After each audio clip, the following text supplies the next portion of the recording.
আসসালামু আলাইকুম।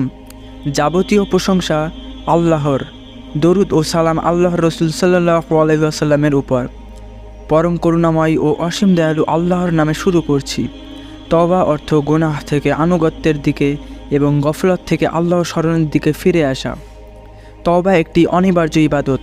তওবার বরকতে সকল গুনাহ মাফ হয়ে যায়। যে কোনো মানুষ যখন নিজের জীবন সম্পর্কে চিন্তা করবে, সে লক্ষ্য করবে সবসময় কোনো না কোনো পাপ সে করছে, তাই তওবা করা সর্বদাই জরুরি। তো তওবা কিভাবে করবেন সেটা একটু পরে বলছি। তার আগে জেনে নেওয়া যাক, তওবা করার জন্য কয়েকটি শর্ত পূরণ করতে হবে, তাহলে আল্লাহ তাআলা সেই তওবা কবুল করবেন। আর সেই শর্তগুলি হলো, নম্বর 1, পাপ কাজ করা বন্ধ করতে হবে। এখন শুধু মুখে তওবা করি, কয়েকদিন পর থেকে পাপ কাজটা ছেড়ে দেব, এরকম হলে তওবা হবে না। নম্বর 2, অতীতের সমস্ত পাপ কাজ ও ভুল ত্রুটি আল্লাহর কাছে স্বীকার করে তার কাছে অনুতপ্ত ও লজ্জিত হতে হবে। নম্বর 3, অন্তরে ওই কাজগুলোর প্রতি ঘৃণা রেখে সেই কাজগুলোতে আর ফিরে না যাওয়ার জন্য প্রতিজ্ঞা করতে হবে। নম্বর 4, লজ্জিত ও অনুতপ্ত হয়ে আল্লাহর কাছে সমস্ত গুনাহের জন্য তওবা করতে হবে, মাফ চাইতে হবে।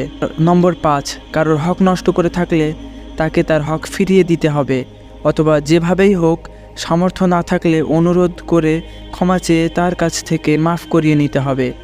নম্বর 6, অন্তরে আশা রাখতে হবে যে আমি গুনাহগার, কিন্তু আল্লাহ গফুরুর রহিম, অতীব ক্ষমাশীল ও দয়ালু, সুতরাং তিনি আমার তওবা কবুল করবেন।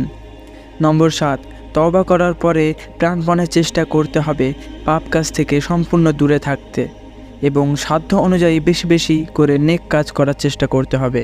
নম্বর 8, কোনো ভুল বা কুপ্রবৃত্তির কারণে পাপ কাজটা করে ফেললে সাথে সাথে আবার তওবা করে সেটা থেকে ফিরতে হবে। এইভাবে যখনই কোনো পাপ হবে সাথে সাথেই তওবা করতে হবে মৃত্যু পর্যন্ত। তো চলুন এখন জেনে নেওয়া যাক, যেই দোয়া পড়ে রাসূলুল্লাহ সাল্লাল্লাহু আলাইহি ওয়াসাল্লাম তওবা করতেন ও আমাদেরকে পড়তে বলেছেন। দোয়াটি হলো, أستغفر الله العظيم الذي لا إله إلا هو الحي القيوم وأتوب إليه। অর্থাৎ আমি আল্লাহর কাছে ক্ষমা প্রার্থনা করছি, যিনি ছাড়া ইবাদতের আর কোনো যোগ্য উপাস্য নেই, যিনি চিরঞ্জীব ও চিরস্থায়ী, আমি তার কাছে তওবা করছি। রাসূলুল্লাহ সাল্লাল্লাহু আলাইহি ওয়াসাল্লাম বলেছেন, যেই ব্যক্তি এই দোয়া পড়বে আল্লাহ তাকে ক্ষমা করে দেবেন, যদিও সে জিহাদের ময়দান থেকে পলাতক আসামি হয়।